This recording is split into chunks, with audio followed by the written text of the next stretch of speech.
sudah lulusan bisa dikatakan tinggi, itu kenapa kok nekat jadi TKW gini ya teman-teman. Alasan saya dulu itu gaji emang di bawah standar.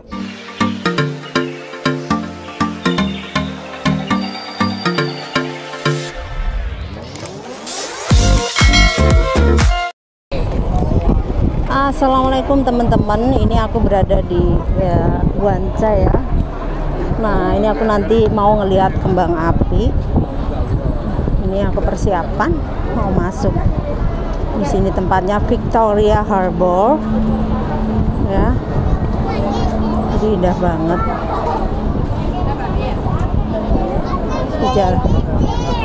Jalannya banyak sekali. Ya, banyak yang duduk-duduk di sini ya. Apa di sini kita?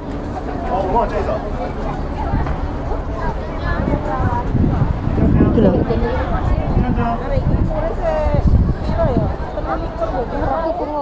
Iya. Kita udah memasuki. Nah, ini suasana pada siang hari ya, guys. Ini aku sama temenku Lina.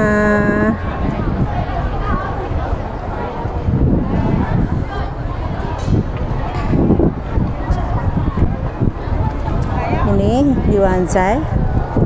Jadi terlihat sekali nampak apa ya, Hong Kong itu seperti apa, terlihat dari sini ya.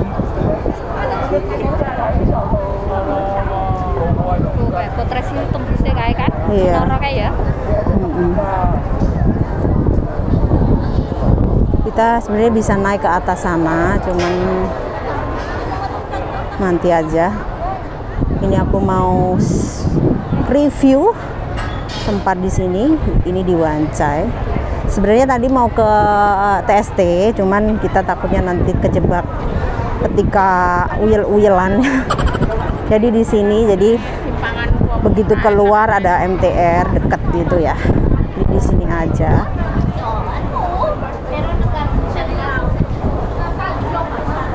Ya pada numpak ferry.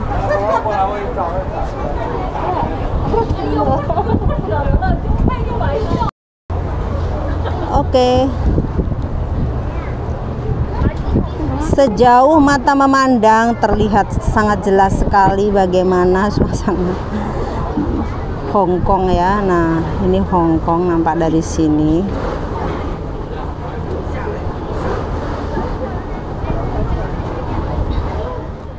Assalamualaikum warahmatullahi wabarakatuh. Selamat sore teman-teman semuanya.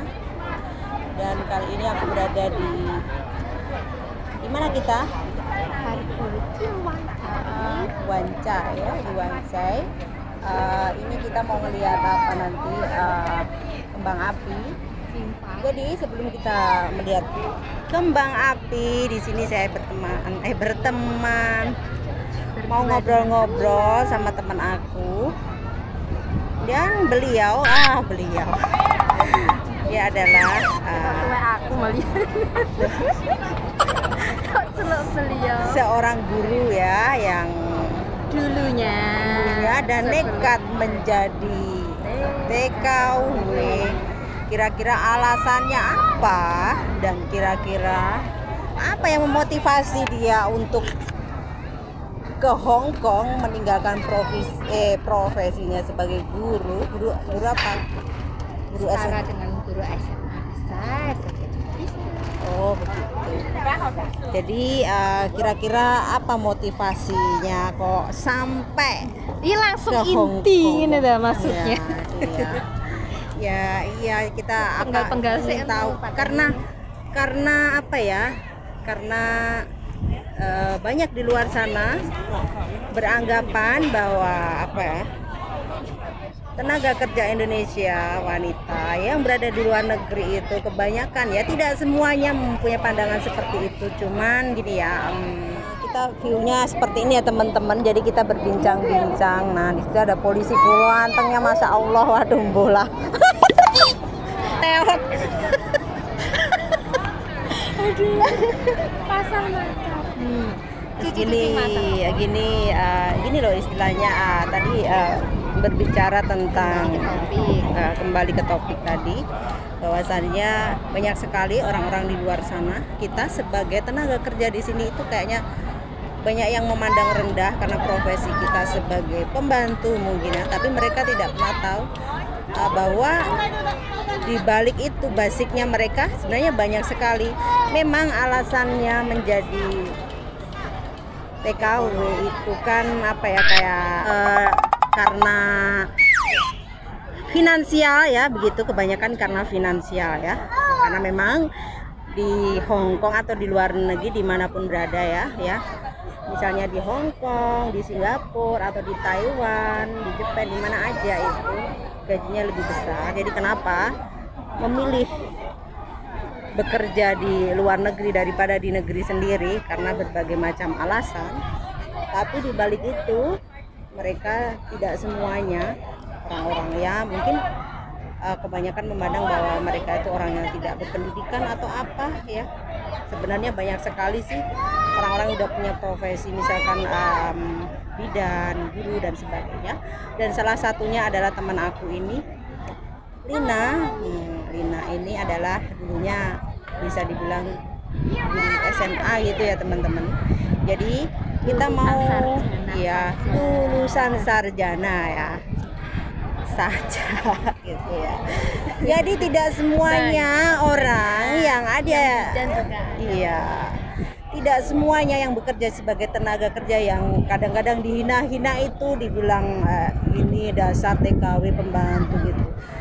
Kalian tidak tahu bahwa latar belakang mereka, latar pendidikan maksudnya, latar pendidikan mereka itu ya berbagai macam ya.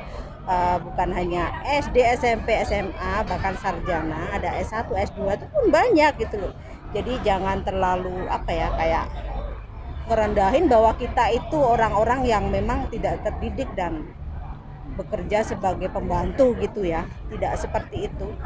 Jadi di sini itu saya ingin menyampaikan bahwa janganlah terlalu menjudge orang atau merendahkan orang karena hanya kita bekerja sebagai tenaga kerja Indonesia kayak gitu, sebagai TKW dan pekerjaannya pembantu kayak gitu, kayaknya gimana gitu ya teman-teman.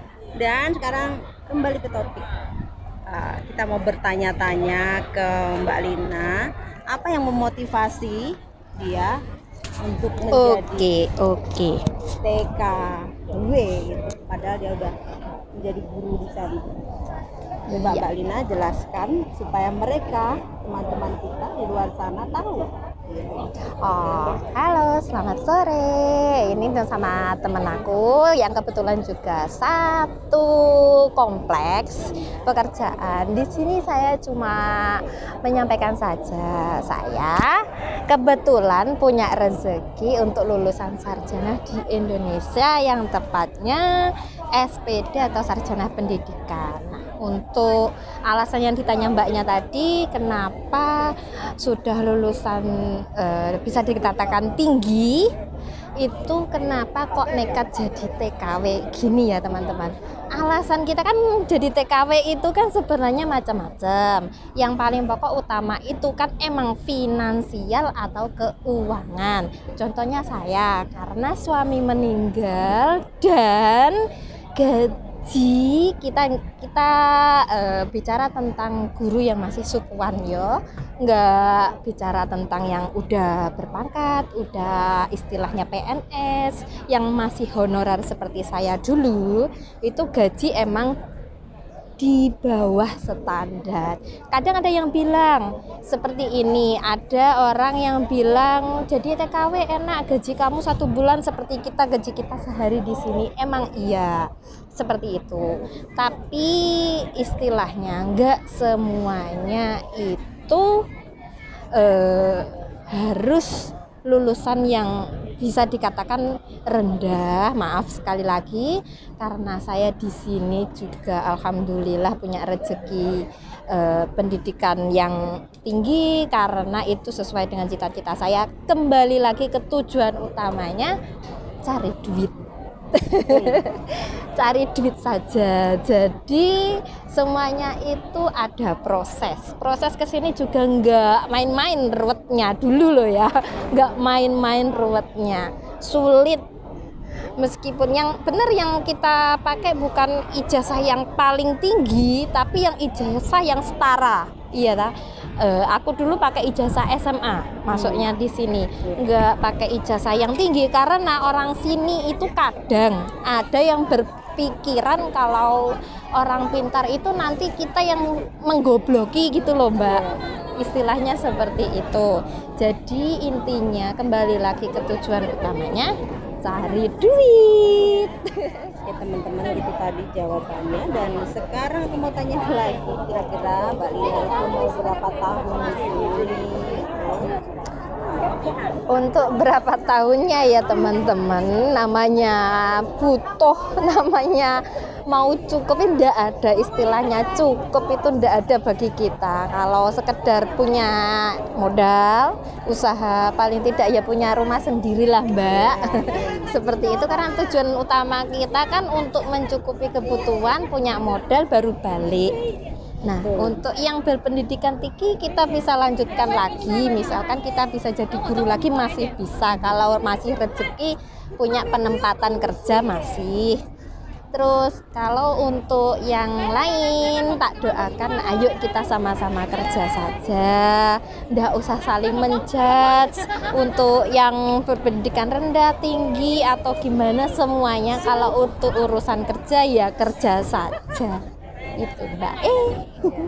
Terus kira-kira pesan apa yang ingin disampaikan untuk mungkin calon tenaga kerja yang mau ke Hong Kong atau kemanapun saja? Maksudnya anak baru gitu. Anak baru. Oh. Supaya mungkin maaf ya, tidak, Kita juga belum lama lah, istilahnya lebih dari 5 tahun apa juga. yang harus dilakukan supaya sukses gitu ya, setidaknya kita itu bisa membentengi diri kita supaya tidak tergoda dengan hal-hal yang mungkin membuat kita terjerumus ke sesuatu yang tidak diinginkan di luar saat kita di luar negeri gitu.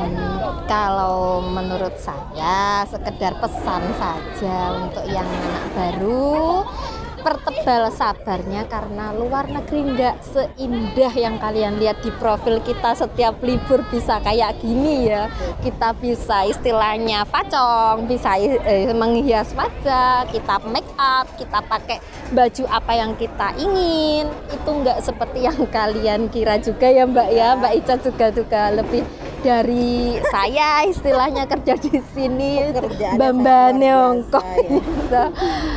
Jadi kita di sini itu usahakanlah gimana ya, namanya juga kebutuhan orang masing-masing. Ada yang kesini untuk melunasi hutang keluarga, ada untuk punya rumah lah, sekedar kita punya bisa mandiri dengan keluarga sendiri, membantu suami atau apa, iya kan. Tapi menurut saya bekerja di sini yang penting budek karo micek. Jangan dengarkan hati. Itu kunci utama menurutku. Mental baja. Iya, mau dapat majikan kayak apa ini tergantung ya forsir, tapi ketebalan mental seseorang juga. Oke teman-teman, itulah tadi sekilas perbincangan kita. Ya, ini adalah salah satu profesinya sebagai menurut opini kita aja loh ya, nggak semuanya segitu. Kenapa menjadi TKW, memilih menjadi TKW, jadi itulah alasannya. Jadi semua orang punya alasan. Semuanya punya alasan, punya motivasi kenapa kok bisa jadi berbagai macam ya. Dan saya emang ya, saya juga dulu juga pakai ijazah SMP gitu ya, nggak pakai ijazah. Emang nggak diperlukan yang tinggi gitu. Nanti kalau kita pakai ijazah yang terlalu tinggi, ntar dikiranya gimana, malah kita nggak dapat pekerjaan gitu. Iya, sesuai job lah maksudnya. Kita di sini kan juga bisa dikatakan kasarnya emang pembantu ya. Nggak munafik juga. Aku juga mengakui, ngono. Tapi menurutku itu nggak dianggap rendah, bener-bener. Di sini kalau dihitungkan gaji kita itu setara dengan pegawai, itu emang iya. Tapi ya itu lagi Mbak Ica, kembali lagi untuk kebutuhan, untuk apa ya, tetap semangat bagi pejuang pisah. Ya untuk teman-teman yang sudah berada di luar negeri ya, saya bukan menggurui atau apa, dan ini menurut pengalaman saya sendiri, saya bekerja sudah lama berada di Hong Kong. Jadi ketika kalian sudah niat kerja di Hong Kong itu fokus ya, apa tujuan kalian, jangan sampai ketika sudah berada di Hong Kong dan kalian tahu bagaimana situasi di sini, mungkin banyak sekali godaan, kalian cenderung konsumtif ya, membeli sesuatu yang tanpa dipikir dulu, akhirnya kita nggak punya uang pulang gitu, akhirnya takut pulang tambah-tambah lagi. Jadi kalau misalkan kalian punya cita-cita, misalkan aku ingin bangun rumah, jadi fokus ya bangun rumah, beli tanah atau apapun itu, jadi harus fokus ke situ. Jadi jangan sampai menggak-menggok ngelocah, jadi lurus. Jadi itu akan aman, kalian akan sukses nantinya. Jangan terpengaruh teman-teman yang memang itu kurang menguntungkan atau nantinya akan menjadi diri baik-baik aja. Baik-baik aja ya pastinya. Oke teman-teman, mungkin pesan dan kesan saya atau perbincangan kita akhiri sampai di sini ya. Dan mungkin di lain waktu kita akan berbincang-bincang lagi dan boleh. Ini udah sore, ini persiapan mau nonton kembang api ya. Oke, sampai di sini dulu, sekian dulu. Wassalamualaikum warahmatullahi wabarakatuh.